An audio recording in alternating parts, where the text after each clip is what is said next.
Let's do start. पहले एक leg up करेंगे, राइट लेग अप, फिर left leg up down up down, leg change करते रहना है। गीता जी लेग चेंज करते रहिए। Up down, inhale up, exhale down, up down. यहीं से दोनों लेग एक साथ उठाएंगे। जिनको स्पाइन में कोई प्रॉब्लम नहीं है वो एक साथ उठा सकते हैं। Up down up down up down up down. और यहीं से देख लीजिए एक बार, ये वाला करना है पहले। देखिए हल्का सा ऊपर उठेंगे यहाँ पर, 1 बिना रुके, 1 2 3 4 5 6 7 8 9 10। अब पीछे हल्का होती, दोनों पीछे लेट रही, दोनों लेग एक साथ, और ऊपर को उठाना अपने शरीर को ऐसे। 1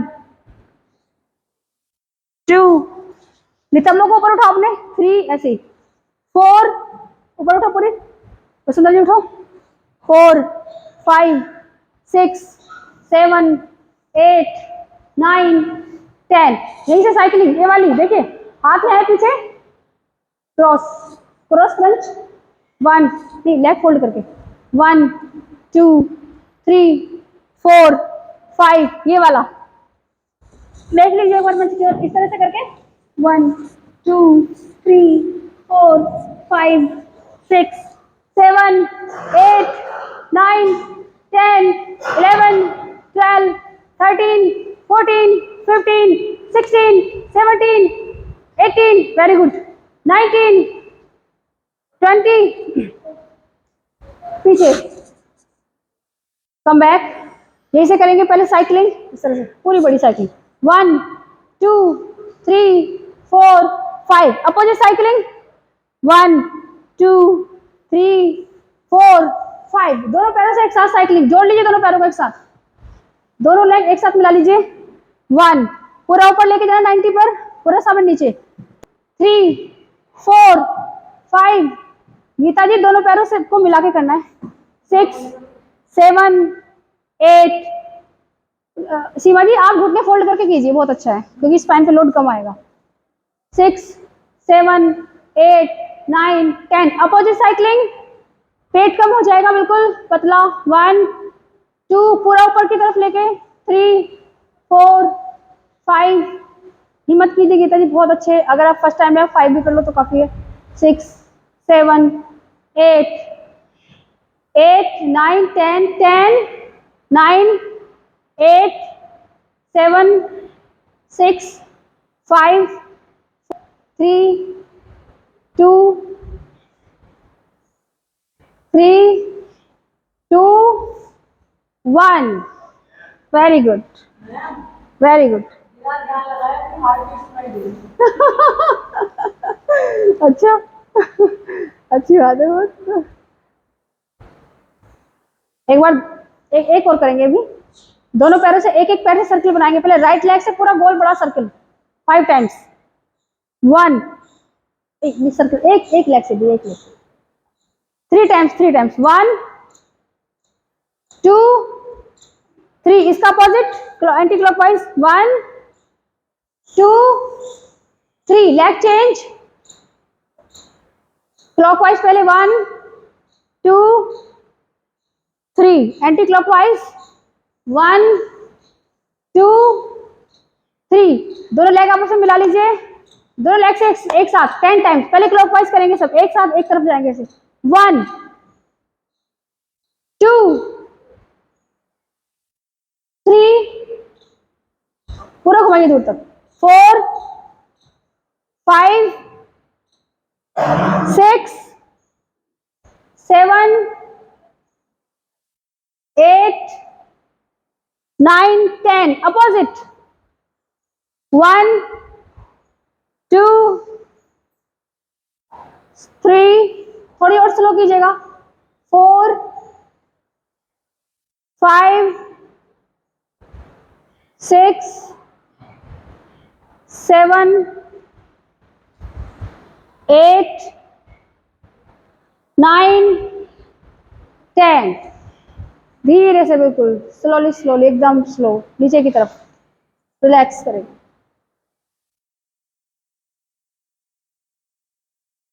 बोट आसन में आओ सभी। अभी बॉडी पूरी पूरी फ्लेक्सिबल है आपकी, रेस्ट ही करा रही। पहले बोट आसन में आ जाओ, जैसे कल समझाया था। पहले पीछे की तरफ से उठते हुए आगे की तरफ आएंगे और दो अपने हिप, केवल केवल आपके हिप होने चाहिए उस पर, आसन पर, मैट पर, बाकी ऊपर शरीर उठाना है पूरा। 1 2 3 4, very good. 5 6 7 8 9 10, back, come back. एक बार और, एक बार और, एक बार और करेंगे इसको। लेग अप फ्रेंड्स, ऐसे 1 2, ठीक है, 3 4, और उठो अरिमा जी पर, और उठो आगे से, और उठो। आपकी बैक नहीं रहनी चाहिए आसन पे, हिप आनी चाहिए केवल, ऐसे होना चाहिए, ऐसे। 2 3 4, इसको नीचे लाओ और आप भी उठो ऐसे। अब थोड़ी सी आप भी उठो। 5 6 पकड़ो पकड़ो, 7 8 9 10, कम बैक। अब दोनों हाथ पीछे है, स्पाइन को रिलैक्स कर लीजिए अपनी, घुटने मोड़ करके आपस में एक साथ। पहले लेफ्ट घुटने दोनों, तो राइट जाएगी आपकी नेक इस तरह से, फिर अपोजिट नेक, अपोजिट घुटने। 1 10 टाइम्स कर लीजिए। 2, धीरे धीरे आराम से ले जाएंगे, फिर आराम से वापस लाएंगे। 2, हाँ ये रिलैक्सेशन के लिए है, बैक को बहुत रिलीफ मिलेगा क्योंकि स्पाइन से ही तो किया है आपने सब कुछ अभी। 3 4, स्पाइन स्ट्रॉन्ग होनी बहुत जरूरी है। अगर किसी को फैट भी लूज करना है ना, तो टमी की जो एक्सरसाइज होती है ना, वो उसमें भी स्पाइन पे भी आता है। 3 4 5 6 7, तो जैसे इस बेसिक स्पाइन एक्सटेंशन एक्सरसाइजेज होती है ना, जैसे भुजंगासन हो गया, और पीछे सलवासन है, इस प्रकार के आसन करने चाहिए ताकि आपकी स्पाइन स्ट्रॉन्ग बन जाए, फ्लेक्सिबल बन जाए, स्ट्रॉन्ग बन जाए। शवासन में लेट जाएंगे केवल 1 मिनट के लिए। शवासन 1 मिनट का। अपने हाथ बिल्कुल ढीले, शरीर बिल्कुल ढीला छोड़ दो, आंखें बिल्कुल कोमलता से बंद कर लीजिए और अपने आप से बोलिए कि जैसे ही श्वासें मेरे शरीर के अंदर प्रवेश कर रही हैं, वैसे ही इस ब्रह्मांड की सारी दिव्य ऊर्जाएं, सारी अच्छी शक्तियां मेरे शरीर के अंदर प्रवेश कर रही हैं। और जैसे ही सांस बाहर जा रही है, जैसे ही श्वासें बाहर जा रही है, वैसे ही शरीर से सारे रोग, मन के सारे विकार बाहर जा रहे हैं। शरीर बिल्कुल स्वस्थ हो गया, पवित्र हो गया, मल रहित हो गया। देखिए पातंजल योग में तो सबसे पहले महर्षि पतंजलि ने यम बताए हैं 5। यम का अर्थ होता है, 5 यम कौन कौन से होते हैं? अहिंसा, सत्य, अस्तेय, अपरिग्रह और ब्रह्मचर्य। उनसे आपके मन की शुद्धि होती है, यानी कि मन पर नियंत्रण और उसकी शुद्धि के उपाय हैं पांचों के पांचों। अहिंसा यानी कि हिंसा नहीं करना, किसी का बुरा ना चाहना, ना सोचना। अस्तेय मतलब चोरी ना करना, मन से विचारों से भी किसी की चोरी नहीं करना, सोचना भी मत नहीं किसी की चोरी करने के लिए, क्योंकि सोचने से भी आपको पाप लगता है, बुरा सोचने से उसका फल मिलता है, बुरे विचारों का भी। तो इसीलिए, और ब्रह्मचर्य, ब्रह्म में स्थित रहना। अपरिग्रह, अनावश्यक धन को संग्रह ना करना, अनावश्यक वस्तुओं का संग्रह इकट्ठा नहीं करना। तो ये सब चीजें उन्होंने बताई, क्योंकि अगर इकट्ठा करते रहोगे तो मन उनमें रमा रहेगा, तुम्हारा मन केंद्रित नहीं हो पाएगा, मन स्थिर नहीं हो पाएगा। तो उन्होंने मन को शांत करने के और मन को स्थिर करने के उपाय बताए, पवित्र करने के उपाय बताए। उसके बाद उन्होंने नियम बताए। नियम कौन कौन से होते हैं? 5। सोच, संतोष, तप, स्वाध्याय, प्राणिधान, ये सब उन्होंने बताए। संतोष, सोच, संतोष, तप, स्वाध्याय, प्राणिधान, 5 नियम बताए उन्होंने। नियम होते हैं शरीर की शुद्धि के लिए। सोच किसे कहते हैं?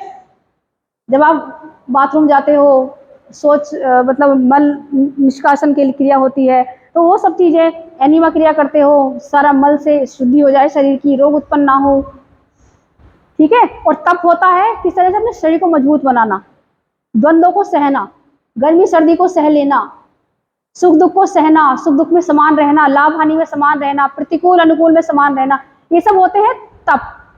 ये तप होता है, तो उन्होंने तप बताया। स्वाध्याय मतलब अध्ययन करना, अपना स्वयं का अध्ययन करना बैठ के। ईश्वर प्रणिधान होता है ईश्वर में स्थित हो जाना, यानी कि सब कुछ अर्पण कर देना उनको, कि जो अच्छा हो रहा है वो भी आपका दिया हुआ है, जो बुरा हो रहा है आपका दिया हुआ, वो भी सब अच्छा ही है। तो इससे क्या होता है? मन और तन की शुद्धि हो जाती है। जब शुद्धि हो जाती है मन तन की, तब आता है आसन का नाम। महर्षि पतंजलि ने आसन को 3रे नंबर पर रखा है योग में। अष्टांग योग दिया उन्होंने, 8 अंग बताए हैं योग के। यम, नियम, आसन, प्राणायाम, प्रत्याहार, धारणा, ध्यान और समाधि। यम से लेकर समाधि तक का रास्ता बताया उन्होंने महर्षि पतंजलि जी ने। अब महर्षि घेरंड जी ने घेरंड योग दिया। उन्होंने सबसे पहले कहा कि पहले शरीर की शुद्धि करो तब आसन करो। 15 प्रकार के आसन उन्होंने दिए, हमें बताए शरीर के लिए, लेकिन उन्होंने पहले शरीर शुद्धि के लिए षटांग योग दिया उन्होंने, यानी कि 6 अंग दिए उन्होंने, 6 तरीके बताए शरीर को शुद्धि करने के और समाधि तक जाने के। उसे षटांग योग कहते हैं, जो घेरंड ऋषि ने दिया। उसमें उन्होंने सबसे पहले बताया कि षट कर्म करो और पहले शरीर को शुद्ध करो तब आसन करना। यानी कि मैं कहना चाह रही हूं आपसे कि मन और तन आपस में कनेक्टेड हैं आपके। आपको मन की शुद्धि और तन की शुद्धि दोनों पर ही ध्यान देना है। दोनों की शुद्धि जब होगी तो आपका शरीर स्वतः ही आसन लग जाएंगे आपके। कई बार ऐसा लगता है ये आसन नहीं लग रहा, वो नहीं लग रहा, इसलिए नहीं लगते आसन, क्योंकि मन और शरीर की शुद्धि नहीं है। देखो आपका जब तन शुद्ध हो जाएगा ना, तो आप हलासन, सर्वांग आसन, सारे पर मुक्त आसन, सब आसन कर पाओगे आप। और कितनी कितनी देर तक कर पाओगे आप?